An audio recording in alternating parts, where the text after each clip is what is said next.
4+4 offer. మొదటిసారిగా country delight పాలని 4 రోజులు ఆర్డర్ చేసిన వాళ్ళకి మరో 4 రోజులు ఫ్రీ. ఇంకెందుకు ఆలస్యం, యాప్ని డౌన్లోడ్ చేసుకోండి.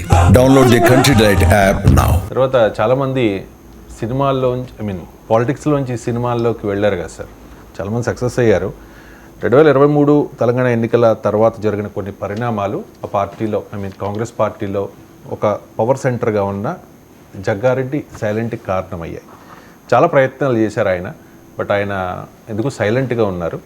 సినిమాల్లోకి వెళతాను అంటే ఒక సినిమా వస్తుందట sir, a war of love. ఆ సినిమాలో తన జీవితంలో జరిగిన కొన్ని యథార్థ ఘటనలను కూడా పొందుపరిచారంట. ఢిల్లీ టూర్ నన్ను పూర్తిగా మార్చేసింది, పార్టీ రాష్ట్ర స్థాయి రాజకీయాల్లో ఇప్పుడు నా అవసరం లేదు అంటూ ఉన్నారు జగ్గారెడ్డి. ఎందుకు సార్ పాలిటిక్స్ నుంచి silver screen? Politics silver screen రాలేదు. ఆయన ఇంటర్వ్యూలో మీడియాలో చెప్పాడు కదా, పాలిటిక్స్కి దూరమే అవ్వడం లేదు అని కూడా చెప్పాడు. సినిమా తీసినంత మాత్రం పాలిటిక్స్లో ఉండరని అనుకుంటే సినిమా యాక్టర్లే పాలిటిక్స్లో ఏదైనా కూడా సినిమాలు నటిస్తున్నారు కదా. పవన్ కళ్యాణ్ నటిస్తలేడా? చెప్పలేదు, బట్ హరిహర వీరమల్లు నటిస్తలేడా? అందువల్ల మీరు పాలిటిక్స్ టు సిల్వర్ స్క్రీన్ అన్నది ఆయన అనలేదు, క్లియర్గా చెప్పాడు. పాలిటిక్స్లో ఉంటాను, పాలిటిక్స్లోనే కొనసాగుతాను అన్నాడు. సో సినిమా నటులే రాజకీయాల్లో చేరి ఉప ముఖ్యమంత్రి అయ్యా కూడా సినిమాలు నటిస్తుంటే జగ్గారెడ్డి సినిమా నటిస్తే రాజకీయాలు గుడ్ బై చెప్పిన ఎట్లా అనుకుంటాం మనం? సో జగ్గారెడ్డి, అది సినిమా పేరు కూడా Jaggareddy the war of love అని. సో మీడియాలో చదివింది అయితే నేను జగ్గారెడ్డితో మాట్లాడలేదు, కానీ ఇద్దరు కులాంతర వివాహాలు చేసుకుంటారు. ఇద్దరు ప్రేమికులు, వేరువేరు కులాలకు చెందిన ప్రేమికులు ప్రేమించుకుంటే వారి వివాహానికి మాఫియా అడ్డుపడితే, సమాజం అడ్డుపడితే ఆ మాఫియాను ఛేదించి సమాజాన్ని ఎదిరించి ఆ యువతను, ఆ యువతీ యువకుల్ని ప్రేమ జంటను కలిపిన డాన్ పాత్రలో జగ్గారెడ్డి. జగ్గారెడ్డి లవర్ బాయ్ కాదు. జగ్గారెడ్డి ఆయనే హీరోగా ఆయన ఎవరినో ప్రేమించడు కాదు కథ. ఆయన అంటే కరెక్ట్గా జగ్గారెడ్డి పాత్రను, జగ్గారెడ్డి పర్సనాలిటీని సినిమాలో ప్రొజెక్ట్ చేస్తారు అని ఈ సినిమా కథనం. జగ్గారెడ్డికి ఉన్న ప్రత్యేకత ఏంటంటే డెఫినెట్గా తెలంగాణ రాజకీయాల్లో ఒక విలక్షణ స్వభావం కలిగిన నాయకుడు. సో నిర్మోహమాటంగా తన మిత్రులైనా శత్రువులైనా వివాదాస్పద వ్యాఖ్యలతో వారికి బాణాలు వేయగలిగే సమర్థుడు జగ్గారెడ్డి. తర్వాత జగ్గారెడ్డికి ఉన్న యునీక్ పర్సనాలిటీ ఏంటంటే మత విశ్వాసాలు బలంగా కలిగిన, ఆర్ఎస్ఎస్ నేపథ్యం కలిగిన కాంగ్రెస్ నాయకుడు.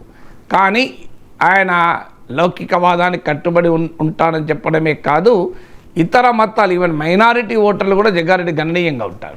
సాధారణంగా ఆర్ఎస్ఎస్ నేపథ్యం అండి, మత విశ్వాసాలు బహిరంగంగా శివరాత్రి రోజు పెద్ద ఎత్తున ఉత్సవాలు జరుపుతాడు. అలాంటి నాయకుడికి మైనారిటీల్లో ఎక్కడో ఒక చోట సస్పిషన్ ఉంటుంది, అపనమ్మకం ఉంటుంది. జగ్గారెడ్డి ప్రత్యేకత ఏంటంటే మైనారిటీల్లో కూడా ఆయనకు మంచి బలం ఉంది. జగ్గారెడ్డిని సమర్థించి అభిమానించి జగ్గారెడ్డి కొరకు ఏమైనా చేస్తామనే వాళ్ళు ఉంటారు, జగ్గారెడ్డి వ్యతిరేకించే వాళ్ళు కూడా ఉంటారు. అందువల్ల ఓడిపోయినా జగ్గారెడ్డి తన కాన్స్టిట్యున్సీలో ఒక బలమైన నాయకుడు కాదనలేము. అందువల్ల ఆయన పర్సనాలిటీని ప్రొజెక్ట్ చేస్తూ ఒక సినిమా బహుశా యంగర్ జనరేషన్కు అట్రాక్ట్ చేసేటువంటి అవకాశం కూడా ఉంటుంది. ప్రతి ఒక్కరికి మనకు అర్థం కావాల్సింది అంటే యూని బిహేవియర్ అంటారు. అంటే ఒకే ఏక స్వభావం ఉండదు. ఇప్పుడు రాజకీయ నాయకుడు అంటే ఇక అతను రాజకీయాలు తప్ప ఏది ఆసక్తి ఉండకూడదు అనేది రాంగ్ నోషన్. సమాజంలో చాలామందికి ఏంటంటే ఏ ఆసక్తి ఉండకుండా ఒక ఆసక్తి ఉంటే ఇక అదే ఎక్కువ అనుకుంటారు. అలా ఉండాల్సిన అవసరం లేదు. ఇప్పుడు రాజకీయ నాయకుడికి సంగీతం అంటే ఇష్టం ఉండొచ్చు, సాహిత్యం అంటే ఇష్టం ఉండొచ్చు, క్రీడలు అంటే ఇష్టం ఉండొచ్చు, నేచర్ అంటే ఇష్టం ఉండొచ్చు. నేను రాజకీయాలు విశ్లేషించడమే కాదు, నాకు తెలుగు పద్యాలంటే చాలా ఇష్టం, పౌరాణిక గ్రంథాలంటే చాలా ఇష్టం, పౌరాణిక సాహిత్యం అంటే, నాకు ప్రకృతి అంటే చాలా ఇష్టం. నాకు చాలా ఇష్టాలు ఉన్నాయి నాకు కూడా. నేను కేవలం ఓన్లీ అంతర్జాతీయ జాతీయ అంశాలు, ఎకానమీ వీటి విశ్లేషించుకుంటే కూర్చుంటాను విశ్లేషిస్తాను. కానీ అదే సమయంలో నాకు తెలుగు పద్యాలు చదవడము వినడము అంటే చాలా ఆనందం. సో అందువల్ల ప్రతి ఒక్కరికి అనేక రకాల అభిరుచులు ఉంటాయి. ఒకే రకమైన అభిరుచి ఉండాలనే లేదు, ఒకే రకమైన ఆసక్తి ఉండాలనే లేదు కదా. సో అందువల్ల జగ్గారెడ్డికి కూడా బహుశా నటించాలని కోరిక ఉండొచ్చు, ప్యాషన్ ఉండొచ్చు, ఉండకూడదని లేదు కదా. పొలిటీషియన్ అన్నప్పుడు అన్ని రకాల కోరికలు వదులుకొని ఒక జీవం లేని మానవుడు కాదు. రాజకీయ నాయకుడు సజీవంగా సచేతనంగా ఉండే మానవుడు కదా రాజకీయ నాయకుడు అంటే. అందువల్ల రాజకీయ నాయకులకు వేరే అభిరుచులు ఉండకూడదు, రుచులు ఉండకూడదు అనుకుంటే పొరపాటు. అభిరుచులు ఉండొచ్చు, రుచులు ఉంటాయి, అభిరుచులు ఉంటాయి, ఆసక్తులు కూడా ఉంటాయి, ఉండకూడదని ఏం కాదు కదా.